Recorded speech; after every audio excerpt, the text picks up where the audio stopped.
The encounter at Oakwood Park. The sun hung high over Oakwood Park, casting a warm glow on the scene below. The laughter of children filled the air as they swung and played, oblivious to the harsh realities that sometimes shadowed the world.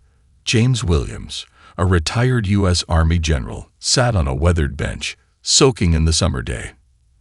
At 68, his tall, broad-shouldered frame still exuded strength and presence.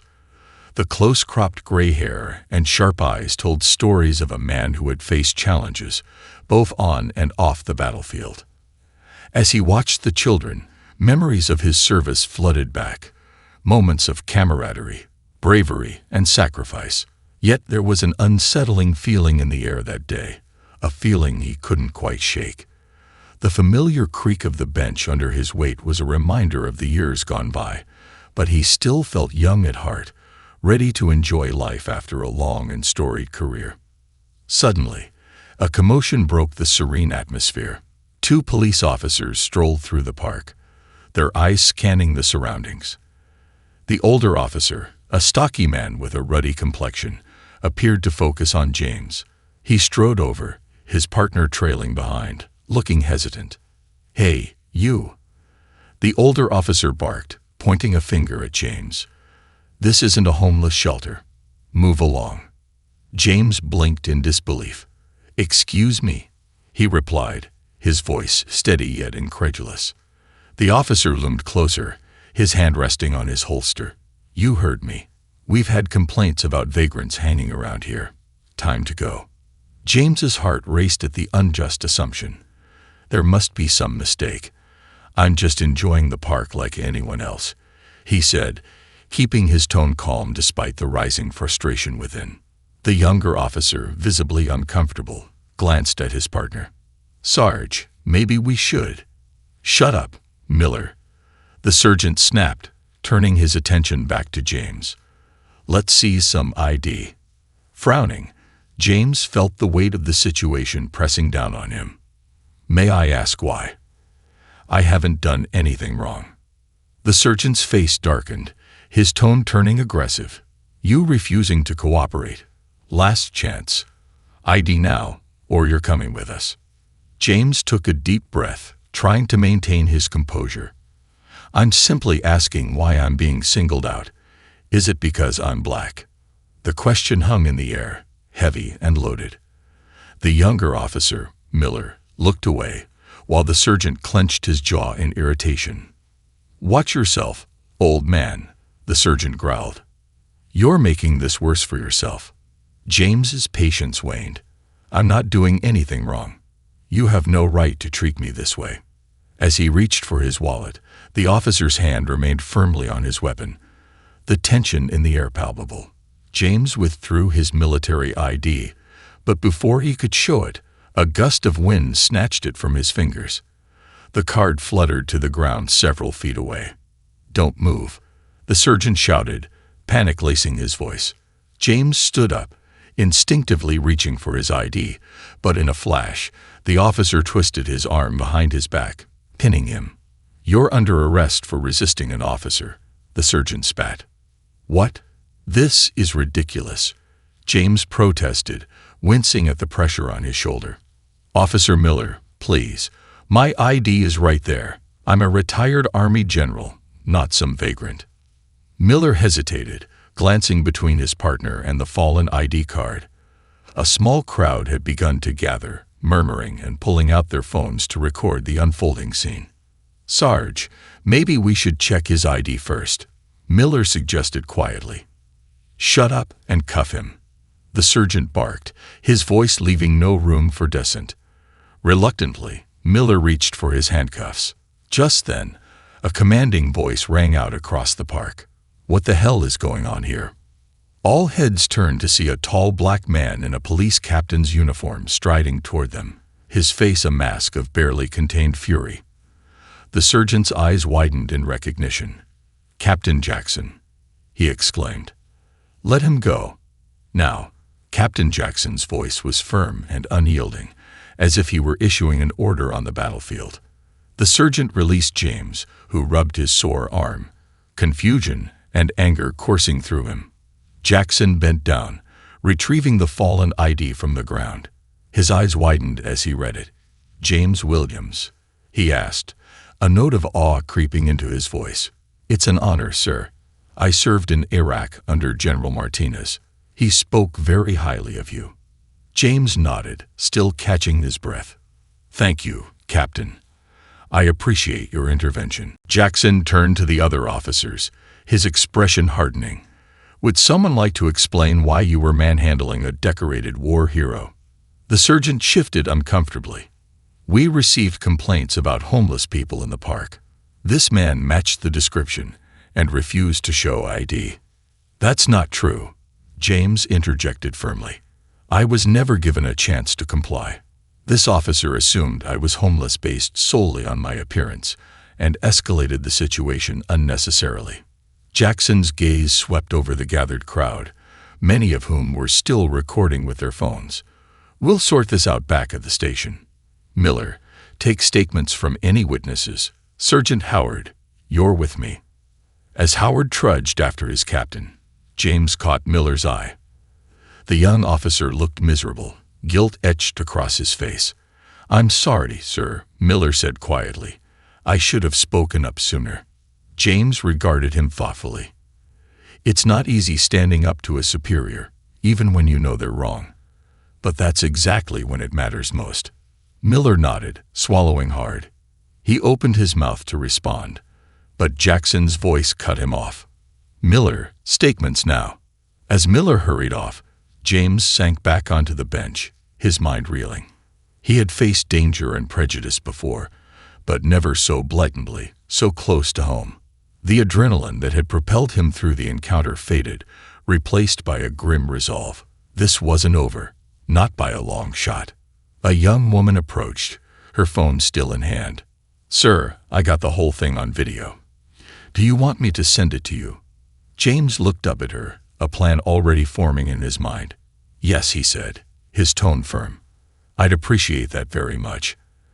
As the woman helped him pull up his contact information, he couldn't shake the nagging thought that if this could happen to him, a retired general, what chance did ordinary citizens have? "Sir," the woman's voice broke through his thoughts. "I sent you the video. Is there anything else I can do?" James met her concerned gaze, his expression softening. "What's your name?" "Sarah. Sarah Chen." "Well, Sarah Chen," James said, straightening his shoulders. "How would you like to help me change the world?" Sarah's eyes widened. What do you mean?" James gestured to the park around them, where people were still talking in hushed, angry tones about what they had witnessed. "This incident is just the tip of the iceberg, but with your video and your testimony, we might have a chance to spark some real change." Sarah hesitated, then nodded firmly. "Count me in, sir. What's our first move?" James smiled grimly. "First, we're going to make some noise." Just then, a gruff voice interrupted. "Excuse me." They looked up to see Captain Jackson approaching, his expression troubled. "General Williams, we need to talk." James looked up at Captain Jackson, his expression guarded. "Of course, Captain. What's on your mind?" Jackson glanced at Sarah, then back to James. "Perhaps we could speak privately." James's voice was firm. "Whatever you have to say, you can say in front of Sarah. She's already witnessed enough today." Jackson nodded, his shoulders slumping slightly. "Fair enough, General. I want to personally apologize for the behavior of my officers. It was unprofessional and unacceptable." "I appreciate that, Captain," James said, keeping his voice level.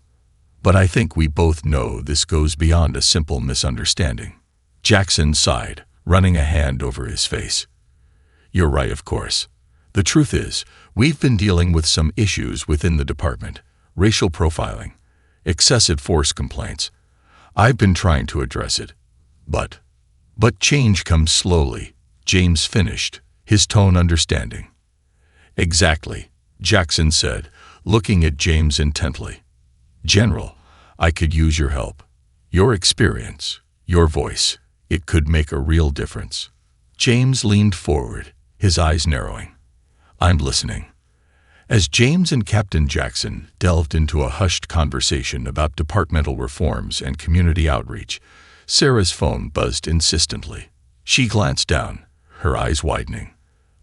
General Williams," she interrupted hesitantly. "I think you need to see this."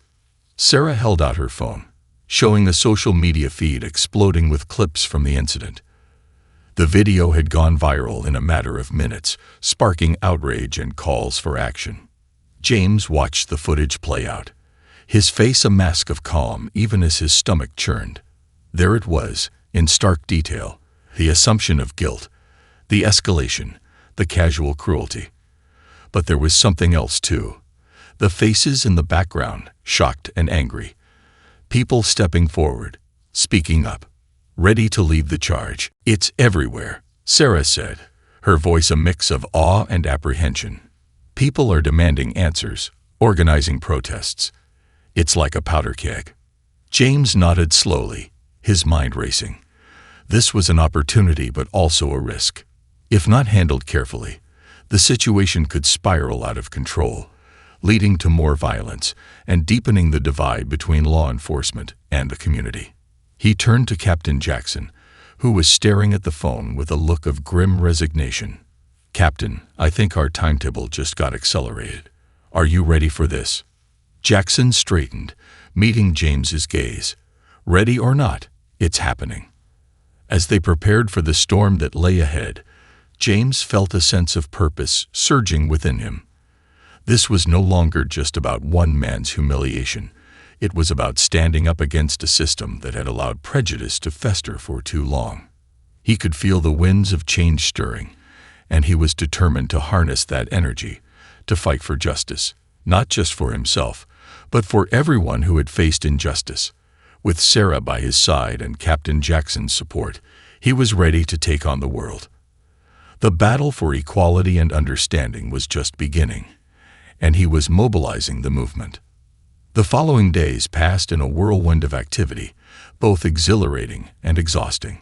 The video of James's encounter with the police in Oakwood Park had gone viral, capturing the attention of the nation. News outlets began to air the footage, igniting conversations about racial profiling, systemic injustice, and the responsibility of law enforcement. James Williams, the retired Army general, had become an unexpected symbol of resilience and strength against prejudice. James had never anticipated that his day at the park would ignite such a firestorm. Each morning, he awoke to a slew of notifications on his phone. Messages from supporters, interviews lined up with various news outlets, and invitations to speak at community forums. The gravity of the situation began to weigh on him. He was no longer just a retired general. He was now a voice for the voiceless, a beacon of hope for those who felt marginalized and unheard. One sunny morning, James and Sarah met at a local coffee shop, the atmosphere buzzing with the excitement of possibility. Sarah had quickly become an invaluable ally in this movement. Her video had sparked a movement, and now she was eager to help organize the next steps. As they sipped their coffee, the cafe was filled with chatter about the recent protests that had erupted in response to James's encounter. "General, we need to strike while the iron is hot," Sarah said, her eyes alight with enthusiasm. "This momentum can't be wasted. We have to channel this outrage into actionable change." James nodded, appreciating her drive. "You're right, Sarah. We need to focus on raising awareness and creating dialogue, but we must also approach this carefully. We don't want to stoke the flames of anger without a clear plan." As they discussed strategies, they outlined a plan that involved hosting community meetings and panels to address issues of police brutality, racial profiling, and the importance of community engagement. They wanted to create a platform where voices from all walks of life could come together to share their stories and experiences. "Let's invite community leaders, activists, and even law enforcement officials," James suggested. "We need to foster an environment where everyone feels safe to speak up. It's important that we build bridges, not walls." Sarah smiled, her confidence bolstered by James's thoughtful approach. "We can use social media to promote these events, create hashtags, share stories, and encourage people to participate. We want this to be a movement, not just a moment. With a shared sense of purpose, they spent hours crafting a social media campaign that would invite the community to engage in meaningful conversations about change. They chose the hashtag Change Starts Here, aiming to remind everyone that change was not only necessary but achievable. As the days passed, community interest in the events began to swell. Flyers were distributed, social media posts garnered shares, and the conversation started to spread like wildfire. People were eager to contribute, to be part of something greater than themselves. Meanwhile, Captain Jackson worked diligently behind the scenes, addressing the fallout within the police department. He organized meetings to discuss the incident, focusing on accountability and the importance of building trust with the community.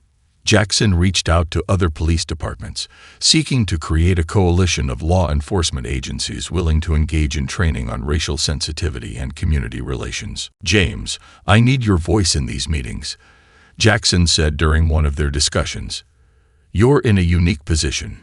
You have the respect of both the military community and civilians. When you speak, people listen." James felt a sense of pride swell within him at the captain's words. "I'll do whatever I can to help, Captain. This is bigger than just one incident. It's about creating a new narrative, one that fosters understanding instead of fear." Together, they crafted a message that emphasized the need for accountability and transparency within the police force. James was scheduled to speak at a community forum hosted by the local NAACP chapter, where he would address the issues of racial profiling and police brutality head-on. On the day of the forum, the atmosphere was electric. People gathered in the auditorium, their faces a blend of curiosity, concern, and determination. James took a deep breath as he stepped onto the stage, the lights illuminating the sea of faces before him. He felt the weight of expectation, but also a deep sense of purpose. "Thank you for being here today," he began, his voice steady and strong. "What happened to me in Oakwood Park is not an isolated incident. It's a symptom of a larger problem that has plagued our society for far too long. We must confront these issues head-on, not just for ourselves, but for the generations that will follow us." As he spoke, he recounted his experience, detailing the humiliation and fear he felt at the hands of law enforcement, an experience that was not unique to him. He urged the audience to share their stories, to speak up against injustice, and to hold those in power accountable. "I've fought for my country, but now I find myself fighting for my community," he continued. "We can't afford to be silent. We have to challenge the status quo, push for reform, and demand that our voices are heard." The audience erupted in applause, and as James stepped down from the stage, he felt a renewed sense of hope.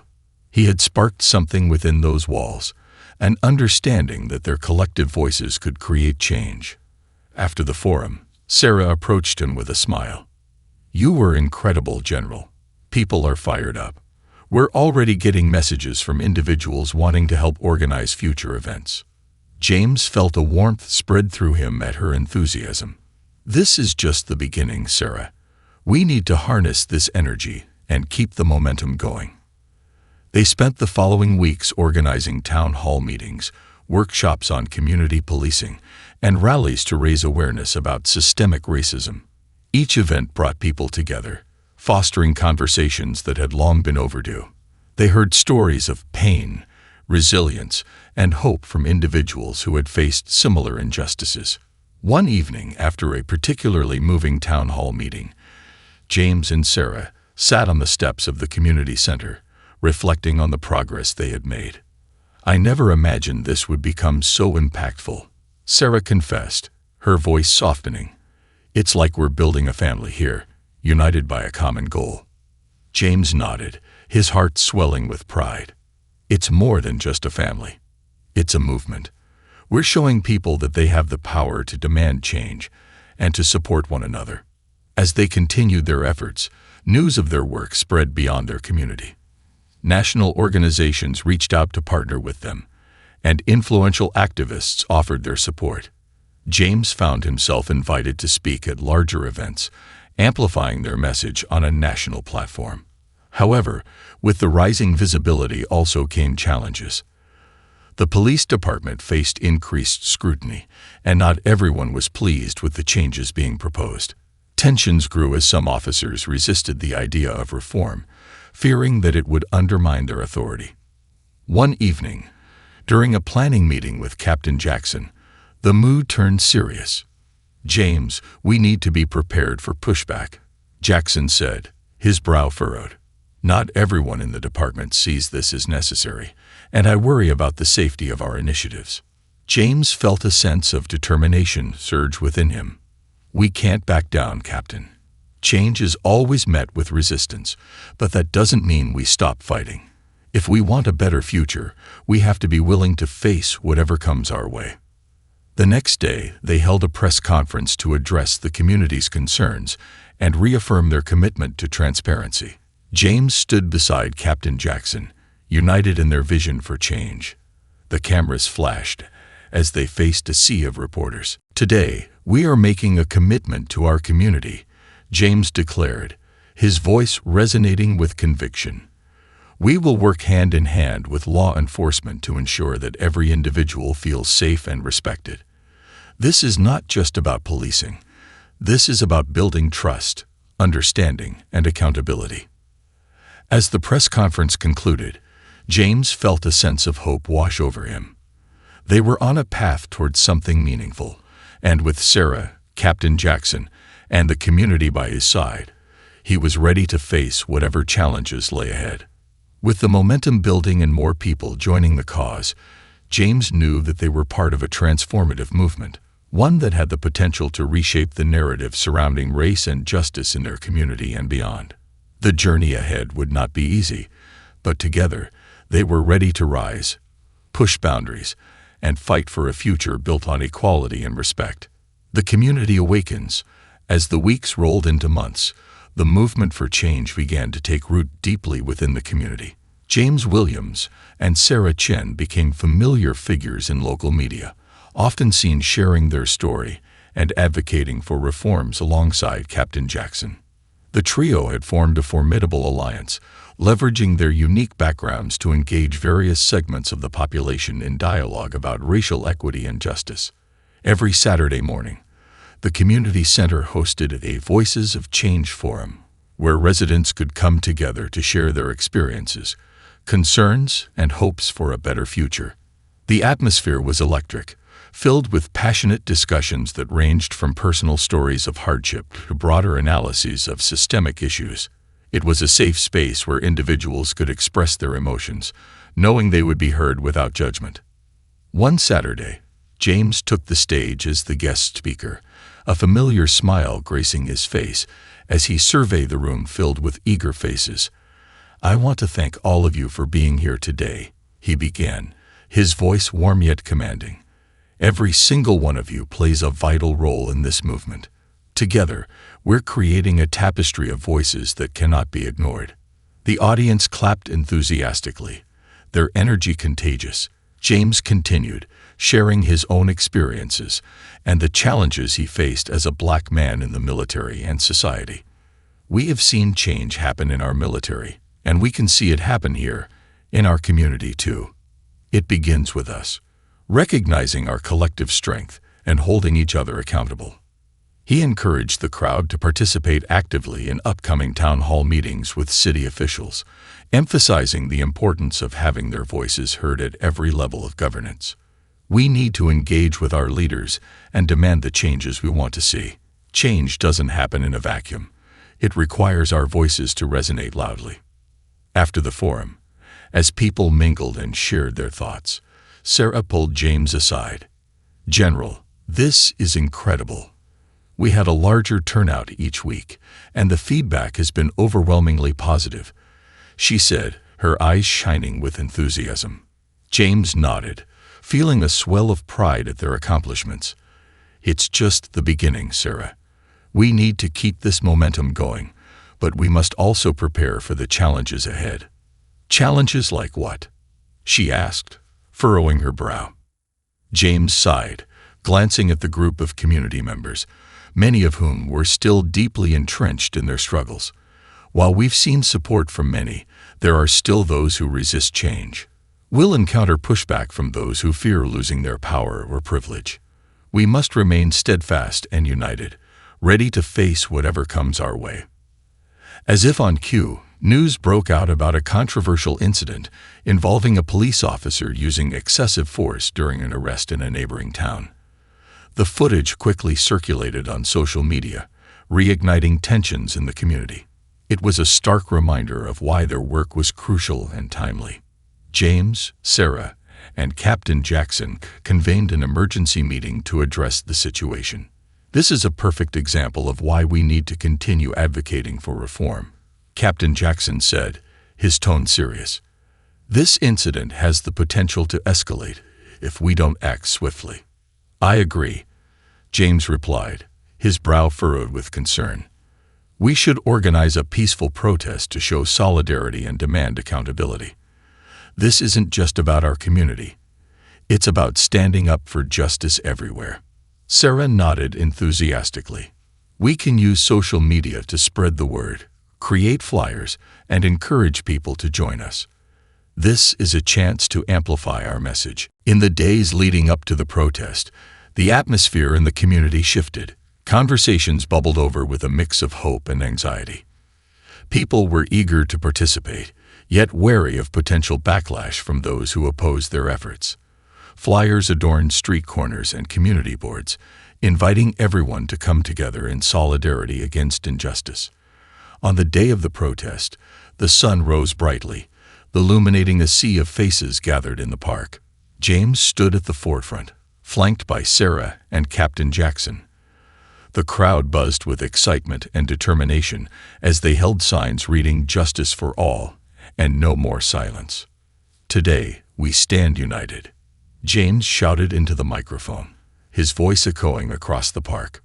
We are here to demand justice, not just for ourselves, but for everyone who has faced the wrath of systemic injustice. Our voices will not be silenced. The crowd erupted in cheers, their collective energy palpable. James felt a surge of pride, witnessing the community come together in such a powerful way. It was a testament to the impact of their movement. People from all walks of life, united by a shared vision of a better future. As the march progressed through the streets, chants filled the air, resonating with purpose. No justice, no peace, echoed through the neighborhoods, drawing attention from onlookers and encouraging others to join.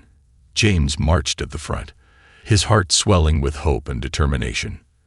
The march culminated at the steps of the City Hall, where James, Sarah, and Captain Jackson took the stage once more. The crowd had grown even larger, and the energy was electric. Today, we are making a statement, James proclaimed, raising his fist in solidarity. We demand transparency, accountability, and reform. This is just the beginning. We will not stop until our voices are heard and our demands are met. Following his speech, they opened the floor to community members to share their stories. One by one, individuals stepped forward, their voices shaking yet filled with resolve. A young woman spoke about her brother who had been wrongfully arrested, her pain evident as she recounted the night that changed their family forever. An elderly man shared his experience of being racially profiled while simply walking home from work, tears in his eyes as he implored the crowd to keep fighting for justice. As the stories poured forth, the crowd listened intently, their hearts heavy with empathy and understanding. It was a raw and emotional moment that highlighted the very real impact of systemic injustice on individuals and families. After the protest, as the crowd began to disperse, Sarah turned to James, her eyes bright with inspiration. That was incredible. The way people shared their stories. It's moving the conversation forward in a way I never imagined. James smiled, his heart swelling with pride. We've given people a platform to speak, to be heard. That's what this movement is about, creating a space for dialogue and understanding. However, the euphoria was short-lived. That evening, as they gathered to debrief, news broke that there had been a clash between protesters and counter-protesters in another part of the city. Tensions escalated, resulting in a few arrests and injuries. The media portrayed the protests in a negative light, focusing on the violence instead of the messages of peace and justice. James's heart sank as he watched the news, the images of chaos flashing across the screen. "This is exactly what we feared," he said, running a hand through his hair in frustration. "The narrative is being twisted. We need to respond swiftly." "Absolutely," Sarah agreed, her expression serious. "We can't let the negative portrayal overshadow our message. We need to condemn the violence and reinforce our commitment to peaceful protest." Captain Jackson nodded, his face a mask of determination. "We should hold a press conference to clarify our stance and emphasize our dedication to nonviolence. We have to reclaim the narrative." The next day, they stood before a sea of reporters, the weight of the moment pressing down on them. James stepped forward, addressing the crowd with unwavering resolve. "We stand for peace, justice, and accountability. Violence has no place in our movement. We are here to advocate for change, not to incite further division." As he spoke, he noticed the attention of the journalists shifting. They were no longer focused on the chaotic images from the previous night. They were captivated by his message of hope and unity. "We must channel our anger and frustration into productive dialogue, not violence. Together, we can work towards a future where justice prevails for all." The press conference concluded with a renewed sense of purpose, and James, Sarah, and Captain Jackson felt a weight lift off their shoulders. They had managed to reclaim the narrative and reaffirm their commitment to peaceful advocacy. In the days that followed, community support swelled once again. People reached out to join the movement, eager to lend their voices to the cause. As they continued to host forums and discussions, James and Sarah felt the community evolving, a newfound sense of solidarity blossoming among those who had previously felt isolated in their struggles. However, James knew that this was only the beginning of a long journey. The path ahead would be fraught with challenges, but he was more determined than ever. With Sarah, Captain Jackson, and the community by his side, they were ready to tackle whatever obstacles lay ahead. As the sun set over the park one evening, casting a golden glow across the gathering, James looked around at the faces of hope and resilience. They were a community awakening, united in purpose, and ready to fight for a future where justice and equality were not just ideals, but a reality. The movement had transformed into a force for change, and together, they were ready to create a new narrative, one that would resonate far beyond their town, inspiring others to join the fight for justice everywhere. The turning point. As the movement continued to grow, James, Sarah, and Captain Jackson found themselves at the forefront of a community awakening. Town hall meetings, rallies, and workshops became regular events, drawing larger crowds each week. They had transformed Oakwood Park into a hub of activism, where people came together to share their stories and advocate for systemic change. Yet, amid the momentum, the strain of the fight for justice began to take its toll. James felt the weight of the responsibility on his shoulders. He often lay awake at night, contemplating the challenges ahead. The community was looking to him for guidance, and he knew that they could not afford to falter. One evening, after a particularly intense meeting, James sat down with Sarah at their usual coffee shop, the familiar aroma of roasted beans enveloping them.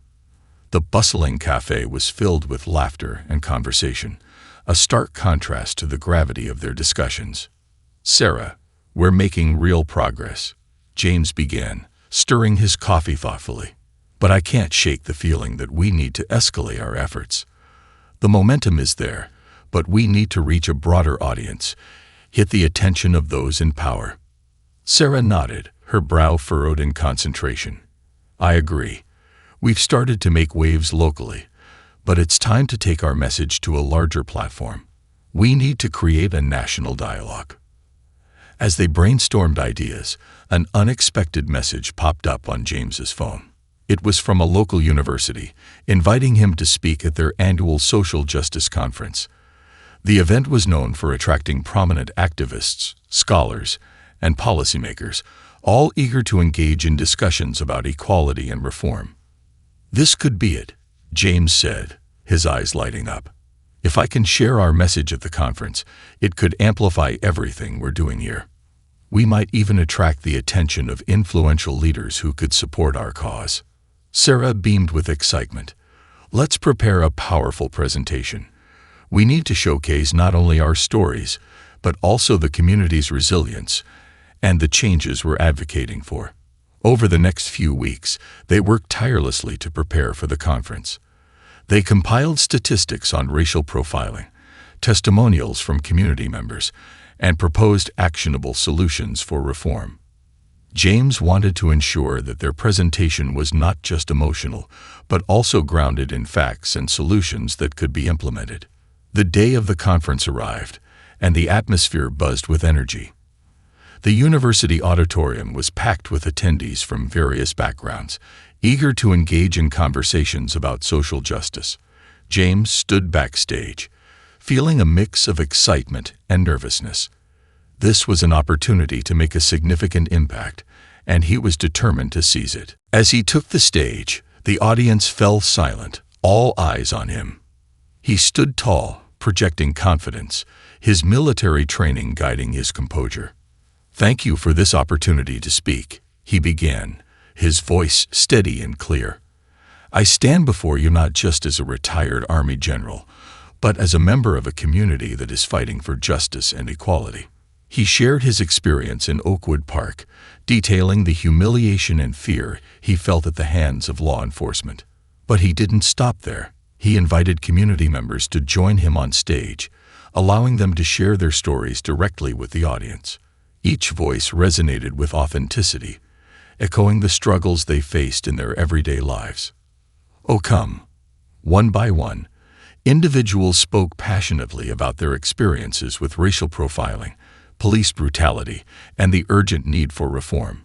The audience listened intently, many visibly moved by the raw emotion of the testimonies. As James wrapped up their presentation, he emphasized the importance of community engagement and accountability in law enforcement. "We must hold our leaders accountable for their actions and demand that they prioritize the safety and dignity of every citizen, regardless of their background. This is not just a fight for a few.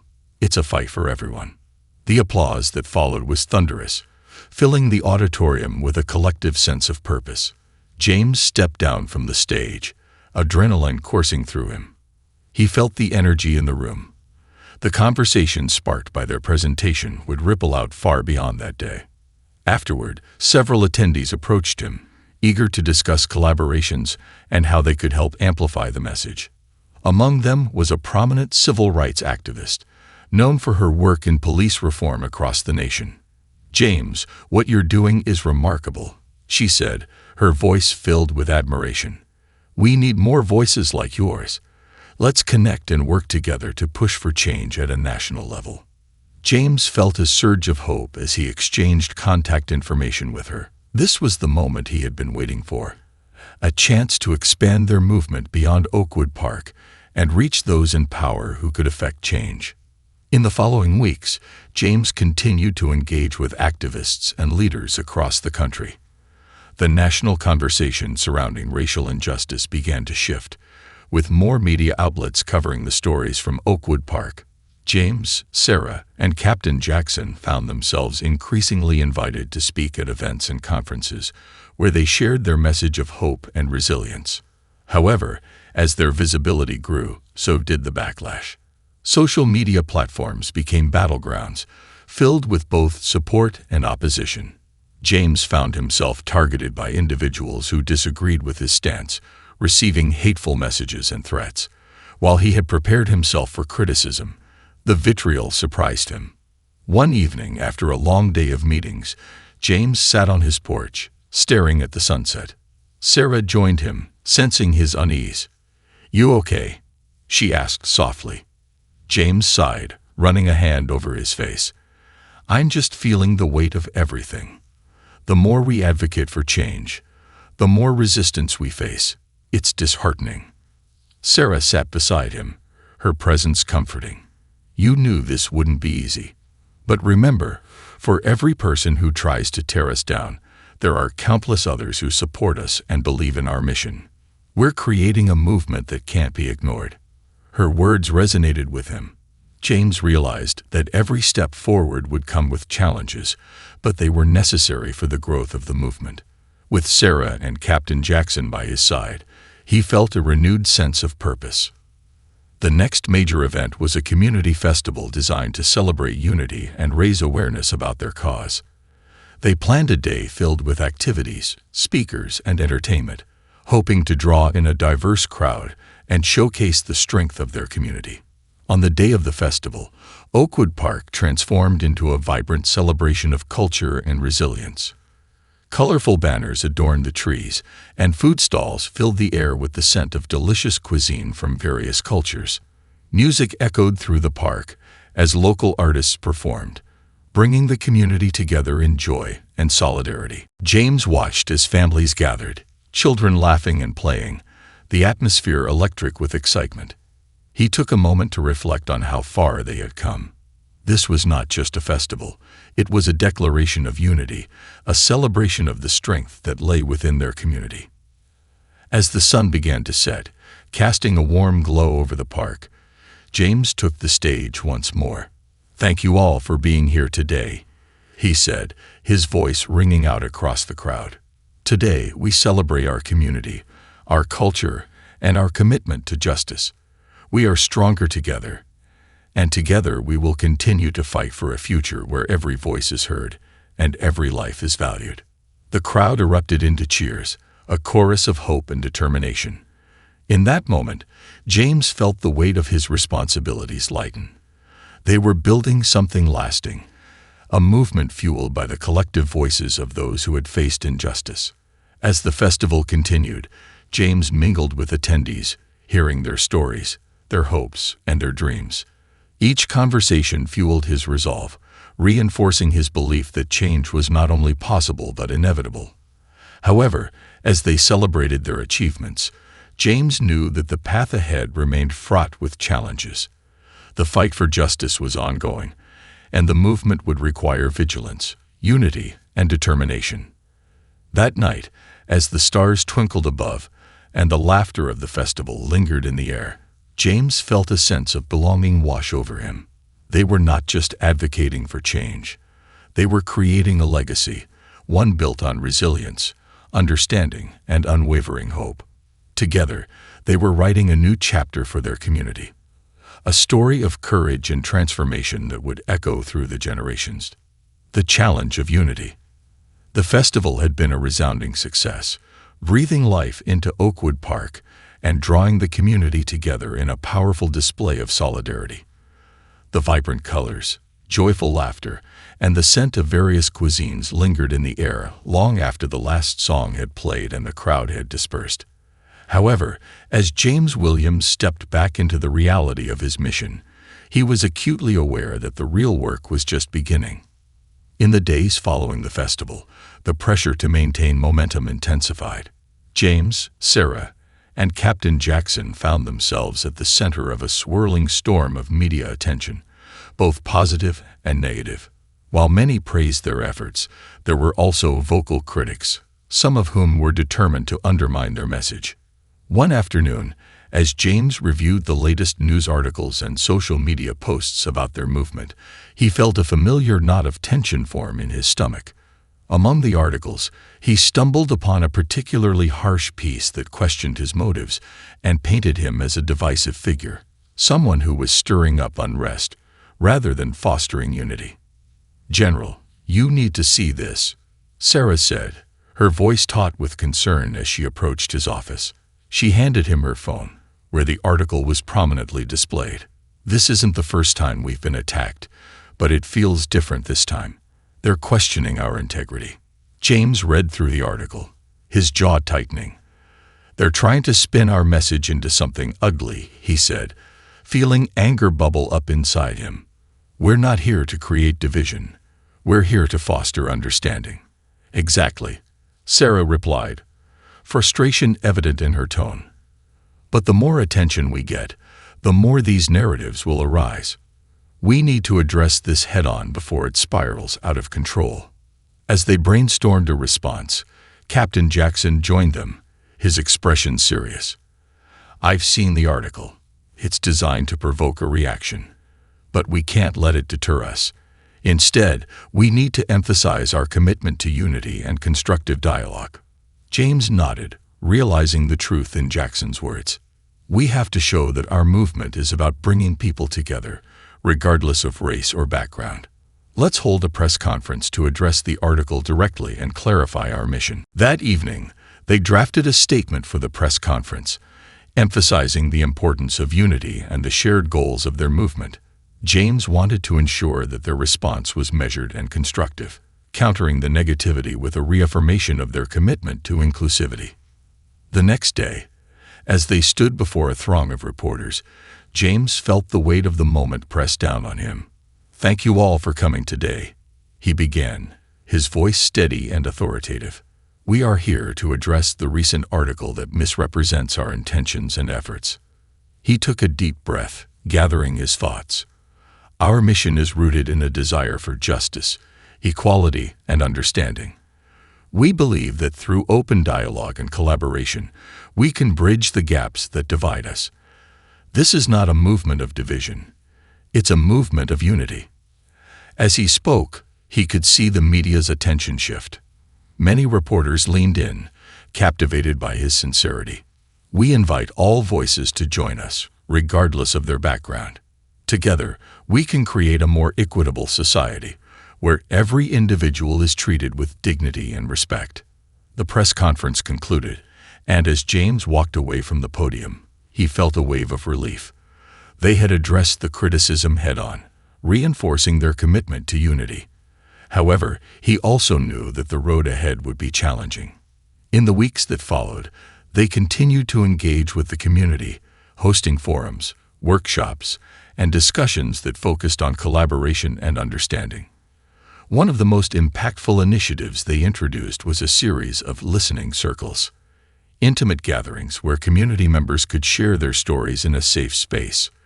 The goal was to foster empathy and encourage people to see beyond their differences.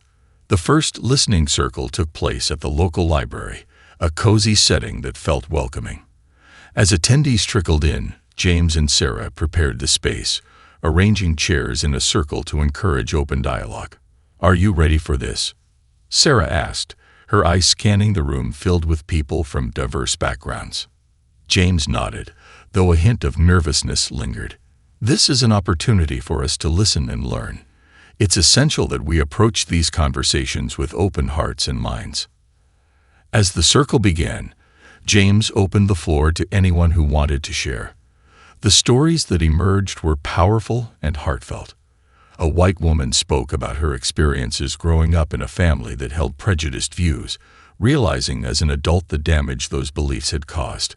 A black man shared his experience of being racially profiled multiple times, recounting the fear and frustration that came with it. As each person spoke, the group listened attentively, creating an atmosphere of empathy and understanding. The raw emotion in the room was palpable, and James felt the weight of each story resonate deeply within him. These were not just individual experiences. They were reflections of the larger societal issues they were fighting against. During one of the circles, a young Latino man spoke hesitantly about his fears when interacting with police. "I just don't know how to feel safe anymore," he admitted, his voice shaking. "It feels like the system is stacked against us." James leaned forward, his heart aching for the young man. "I understand your fears, and they are valid. But know that you are not alone. We are all in this together, and we're fighting for a future where everyone feels safe and respected." As the night wore on, the stories flowed and connections formed. By the end of the listening circle, participants embraced each other, tears mingling with laughter as they realized the shared humanity that transcended their differences. However, as the movement continued to gain traction, it also attracted attention from organized groups that were opposed to their message. Reports surfaced about right-wing factions planning counter-demonstrations, aiming to disrupt their events and spread their own narratives of division. One evening, As they gathered to discuss upcoming plans, Captain Jackson's expression turned grave. "We've received intel about groups planning to counter our next event. They're trying to sow discord and create chaos." James felt a knot tighten in his stomach. "We can't let them intimidate us. We have to move forward with our plans, but we also need to ensure the safety of our community." "I agree," Sarah chimed in. "We should coordinate with local law enforcement to ensure there's a significant presence at the event. We don't want any violence, and we must protect our supporters." The team worked diligently to secure the venue for their next event, ensuring that they had safety measures in place. James knew that while they had to remain steadfast in their mission, they also needed to prioritize the safety of everyone involved. On the day of the event, tensions ran high. As attendees gathered in Oakwood Park, James felt the atmosphere charged with anxiety. A heavy police presence patrolled the area, ensuring that things remained peaceful. As the event kicked off, speakers from various backgrounds took the stage to share their messages of unity. The crowd cheered and applauded, but James could feel the undercurrent of tension in the air. In the distance, he spotted a small group of counter-protesters, their faces grim and their signs aggressive. "Stay focused," he whispered to Sarah, who stood beside him, her brow furrowed. "Let's not give them the power to distract us." As the speeches continued, James addressed the crowd, reminding them of the importance of unity and understanding. "Today, we stand together to amplify our message of justice and equality. No matter the noise outside, our mission remains clear. We are here to uplift one another and demand change." As he spoke, a commotion erupted at the edge of the park. The counter-protesters had pushed through the barriers, shouting slogans and trying to drown out the voices of those advocating for change. James's heart raced as he saw the chaos unfold. "Stay calm. Stay focused," he shouted, trying to reassure the crowd. "We will not let fear or anger deter us from our mission." With tensions escalating, Captain Jackson moved in with his officers, ensuring that the counter-protesters were contained and that the safety of the attendees was prioritized. The atmosphere was thick with anxiety as people began to fear that the event might spiral out of control. In the midst of the chaos, Sarah stepped forward, her voice ringing out over the noise. "We are not here to fight. We are here to listen and to learn from one another. This is a space for dialogue, not division." Her words pierced through the tension, and slowly the crowd began to respond. "Unity, unity," they chanted, drowning out the voices of dissent. James watched as the atmosphere shifted. The community had come together to reclaim the narrative, standing firm against the chaos. The counter-protesters, sensing their words were being drowned out, began to withdraw. As the dust settled and the event continued, James felt a renewed sense of hope. They had faced adversity head-on, and instead of being divided, they had grown stronger together. The power of unity and understanding had triumphed over division. That evening, as they debriefed after the event, James looked around at the faces of those who had stood with him through it all. "Today was a testament to our resilience," he said, his voice filled with pride. "We faced challenges, but we stood together and refused to be silenced." Sarah smiled, her eyes shining with determination. "We've shown that love and understanding can overcome hatred. This is just the beginning of our journey, and we need to keep pushing forward." Captain Jackson nodded in agreement. "We have the community behind us, and together we can continue to effect real change. We need to harness this energy and take it to the next level." As they sat in the fading light of the day, James felt a sense of purpose swell within him. They had fought hard for their community, and as they prepared to take the next steps in their journey for justice, he knew they would face whatever challenges lay ahead together. The fight for equality and understanding was ongoing, and they were ready to continue pushing for a brighter future, one built on unity, empathy, and unwavering hope.